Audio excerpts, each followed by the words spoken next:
Hello and welcome to the next video in this series. So looking at dissecting some mixes, breaking them down.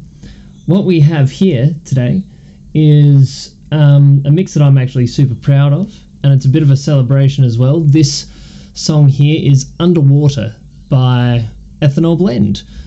Some of our local South Aussie, south of Adelaide boys. Shout outs to Jack and the group. Here is one of the earlier songs that I actually had the pleasure of recording and mixing and producing and mastering with Jack and his crew.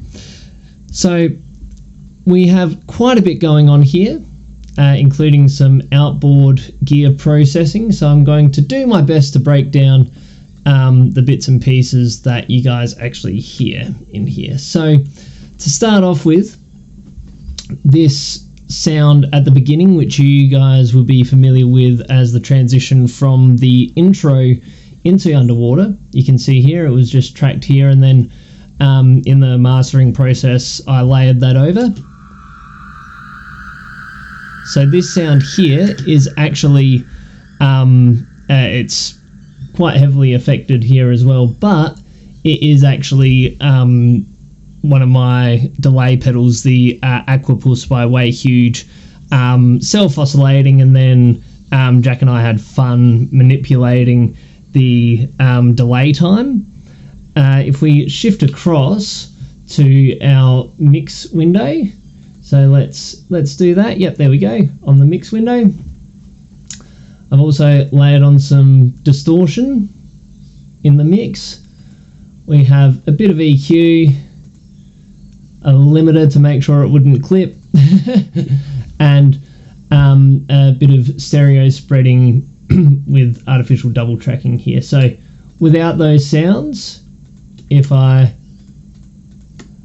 turn them off, you can hear here, it doesn't.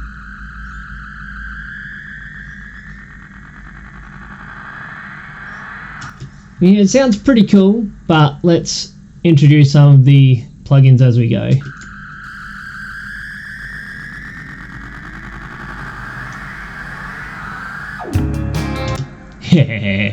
So cool. It was actually one of the funnest things that I found, within the producing side of things, just getting to sit down and experiment with different sounds. Then we have our guitars coming. We actually have quite a few layers of guitars here. So we have our acoustic, and I'm just going to show you guys. Yes, we do have colors down here to make life a bit easier for navigation. Let's grab our guitars here and have a bit of a listen to what's going on.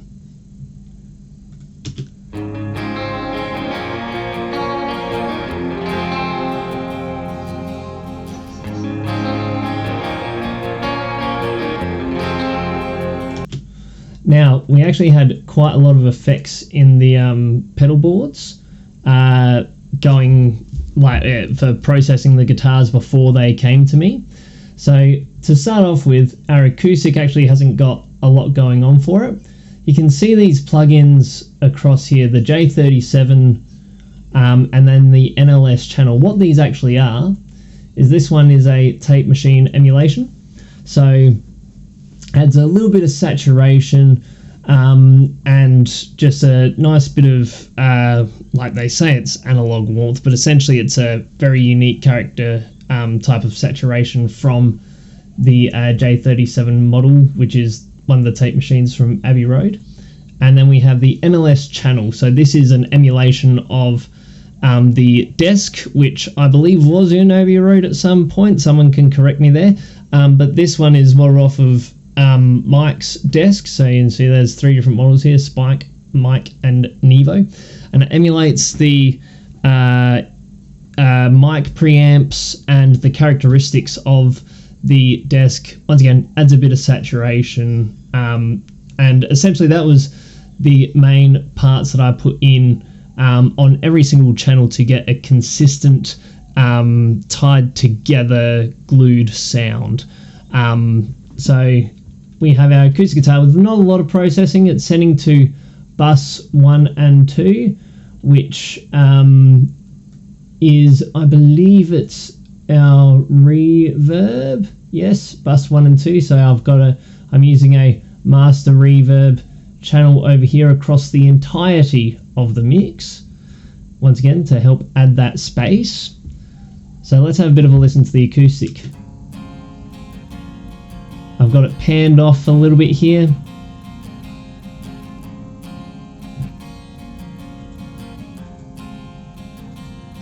No automation, nothing special.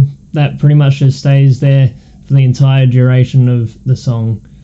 Then panned over on the right, we have our chorus and trem guitar, once again with our J37 and NLS on it.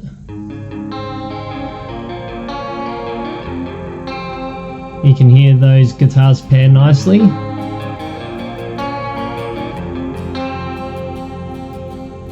And then to help enforce that even more, we have the guitar chorus BASE bass.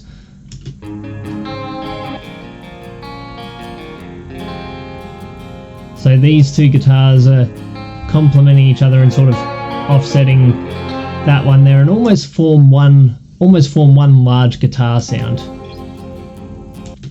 And then we've got a more clean guitar sitting here, doing the chords.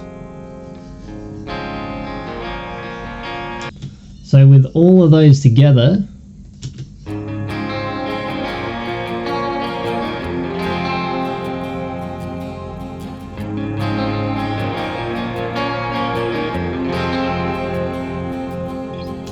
once again, I can't see any automation here for any of these, so I don't believe that any of them actually shift around in the mix, because the guitars themselves are dynamic enough that it sort of creates its own stereo space and feel. On this guitar track here, which kicks in during this section, which is the little instrumental break. So we get this guitar coming.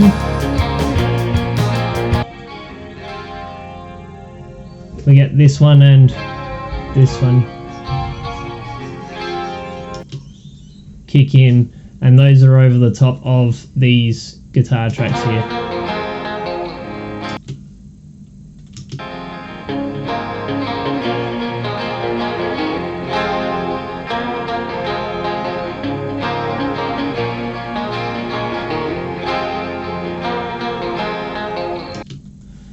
So the processing on this guitar,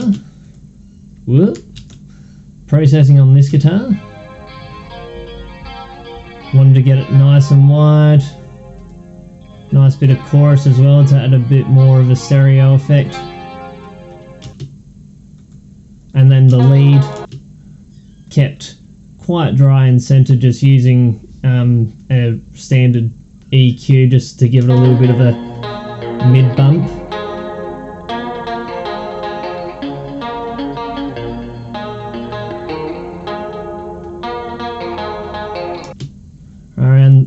Low mid bump, around 256.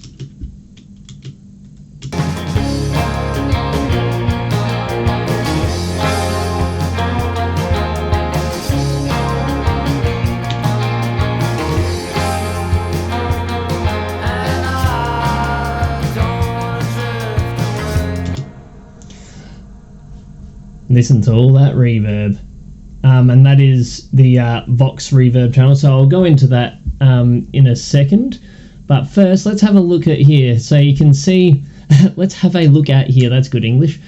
So you can see here Vox tubed, so some pre-processing that I've done to these vocals included running them through my tube preamp, right, a little bit of outboard gear, and giving it a bit of drive, a bit of grit. I dive straight down in the water.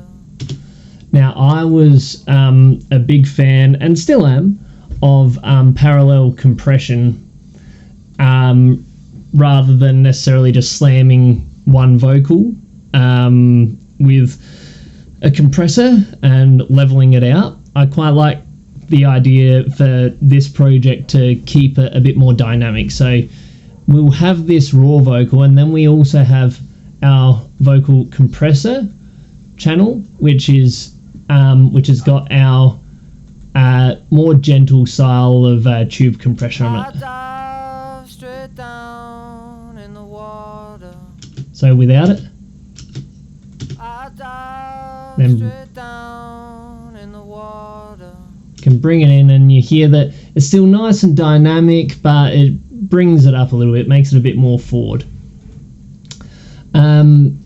Let's have a look at our other vocal ones. I can see I've got a little bit of vocal stuffing around going on here, and some automation on our compressed vocal thing, so I want the vocals to pop a bit more here. So let's have a listen to our vocals over this section. It's the place I come when it all gets too much. So this was a little bit of a sneaky one that I did. I pitched Jack's vocals down an octave to help thicken things up a little bit. It's the place I come when it all sounds awful soloed, but within the mix it really helps thicken things up. It's the place I come when it all gets too much. And even in the entire mix, you don't really notice it, but you'd notice it if it wasn't there. It's the place I come when it all gets too much. Now let me drop it out. It's the place I come when it all gets too much. Because it's not just pitching the vocal down right. If you think about it from the perspective of all the frequencies that are going on, all those frequencies are also shifting down an octave and therefore filling gaps that otherwise wouldn't be filled, right? So it's making the vocal more thick overall.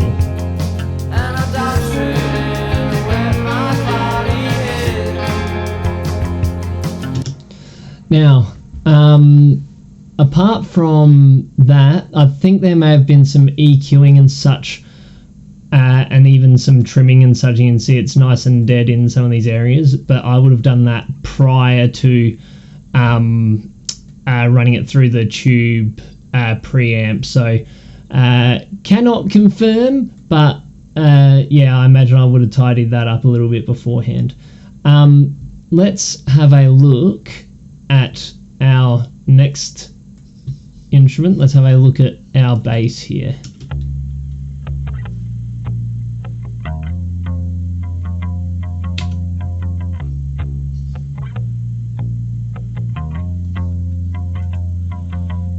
Okay, so our bass, you can hear once again, like the guitars, it's got some effects going on already. I also, once again, have it run through the NLS, right? Have it running through our non-linear summer plugin. Have a Pultec style EQ emulation, the Puig Tech by Waves, boosting a little bit around 100k, nice broad stroke, no other attenuation, and then we have our mid EQ pumping up 200.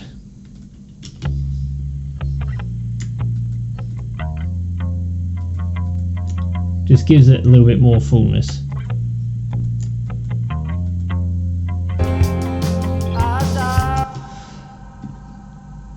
Alright, so the final piece of the puzzle that I want to go through and have a look at is our drums. So we have here our kick, our snare, and our overheads, and you can see there's a little extra overheads channel and a drum compressor channel.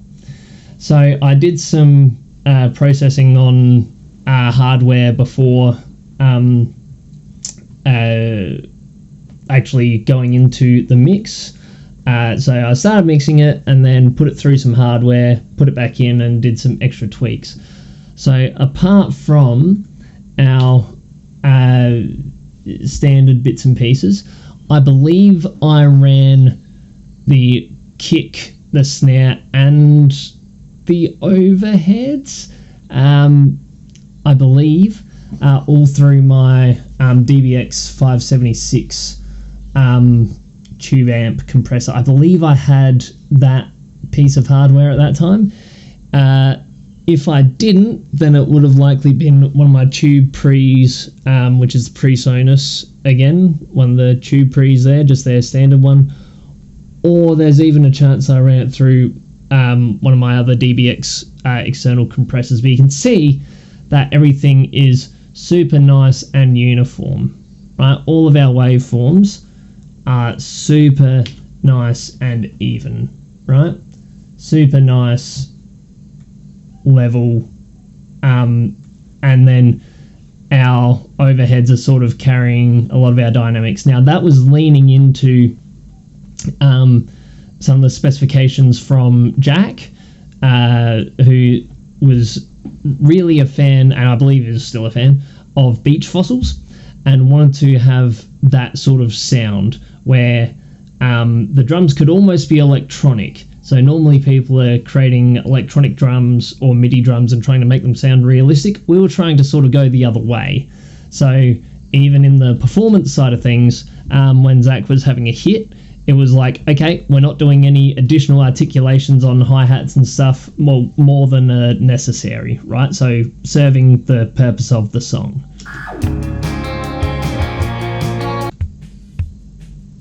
Can hear that we've got nice consistency there. So on the kick at this stage, I've just got the Pool Tech, and that's actually boosting 8K to give it more of a click. So without that, with it. Once again, I believe a lot of the extra processing would have been done prior to this mixing stage.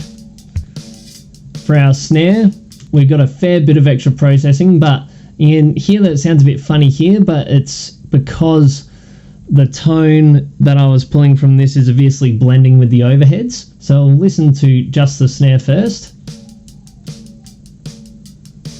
Ducking a lot of the mids because I remember there was quite a bit of ringing, giving it a little bit more body and thwack down the bottom, and then really boosting the high end, giving it some air, and then compressing it with a 76 as well, but using this as more of a color than just compressing. And then of course J37 and NLS again. So let's have a listen without these and I'll bring them in one by one. Very ringy snare. Already cutting those mids using that surgical EQ. Reduce that ring.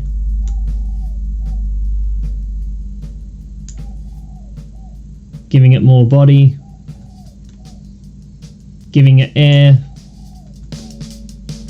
Then compression. And then mixing with the overheads.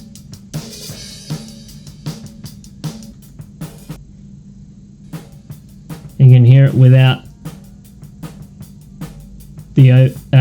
the snare there, just the overheads. And then bringing that snare in. Then, of course, we have our overheads. Not a lot of processing going on here.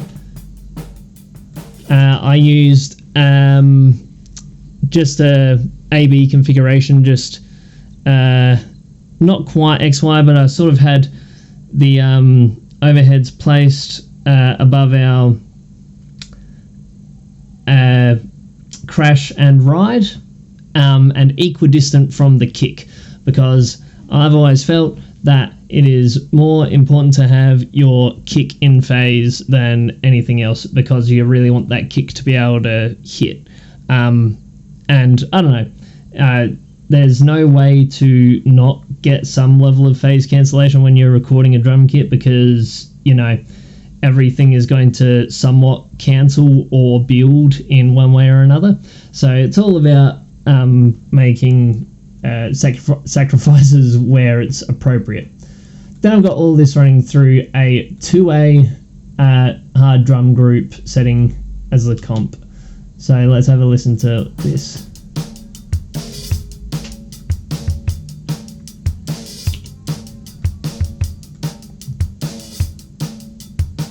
Without the drum comp, then with it.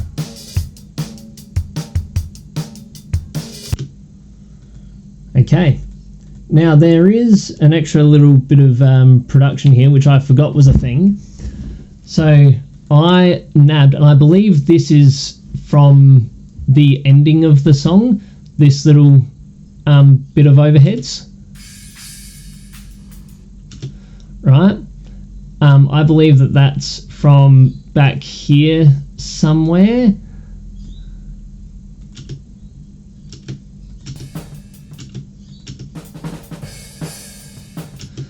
Possibly those hits, or possibly these ones.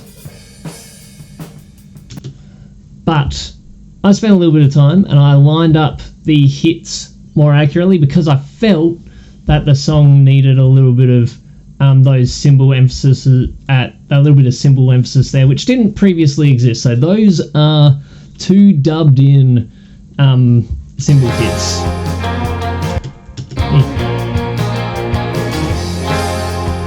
Can you hear it there? Might have even been those ones pulled across.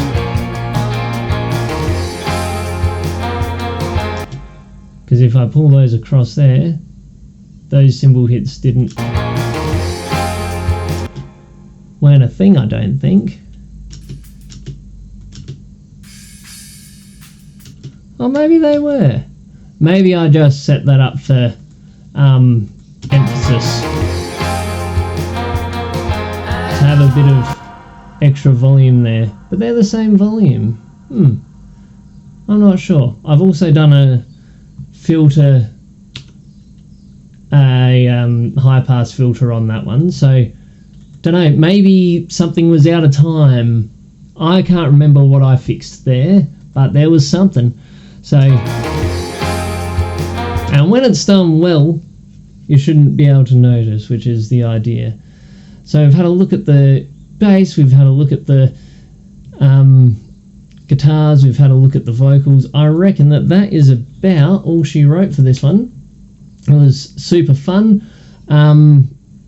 Actually, there's 2 other little things I'd like to have a look at with you guys, which is I also added in an extra whoosh here, the build up.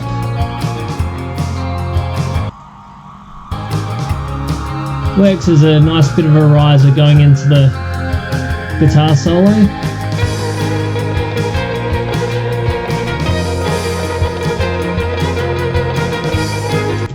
Now these guys had a good grip, or have, I should say. It's been a pleasure still working with them. They have very good grip around getting their guitar tones right the first time around, which saves a lot of headaches in the mixing process when they sit down and play with their amps and tweak their amps and know their parts before even hitting that record button. And we did a real mix of recording at my place in the studio and them recording extra guitar tracks and sending them through and such. So we also have our synth and violin, quote unquote violin parts here.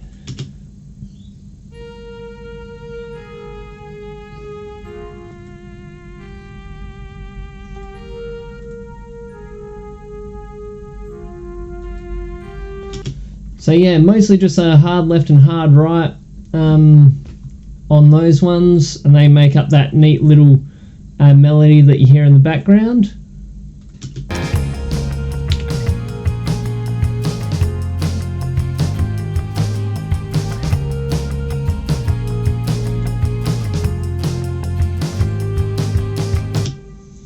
Now finally, our master reverb channel. So this is something that I used to do a lot of. I sometimes do now, but maybe not so much. You can see I'm even so dedicated to the cause I've got it set up on bus 1 and 2. And if we have a look at our sends here, pretty much everything except for the bass and our kick and our drum comp are sending to this reverb channel. You can see quite a bit going on there.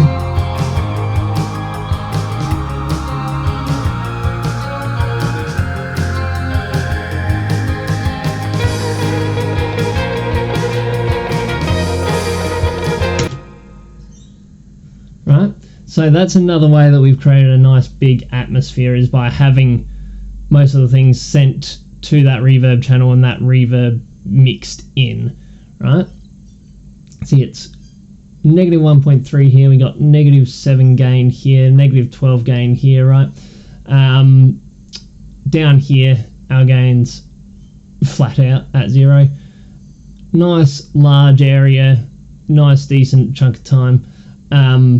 Reverb's dampened a bit, but we're really focusing on that mid-range for the reverb. We also do have the vocal reverb as well, which is one of my favourite presets. Vocal spread on true verb, right? Vocal spread or the PA default are two of my favourites. And we of course have our vocals being sent to that.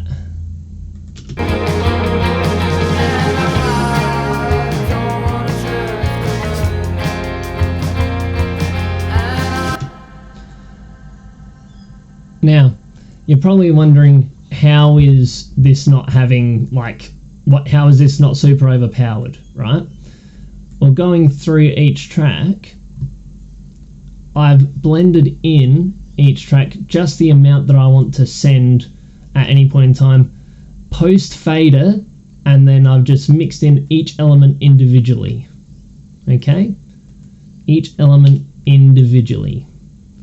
Just nice and low, however much I felt that track needed reverb wise, okay? So you can see here the guitars are all nice and consistent, of course. Then vocals, because they're not just going to the master reverb, they've also got the vocal reverb and the vocal compressor channels, right?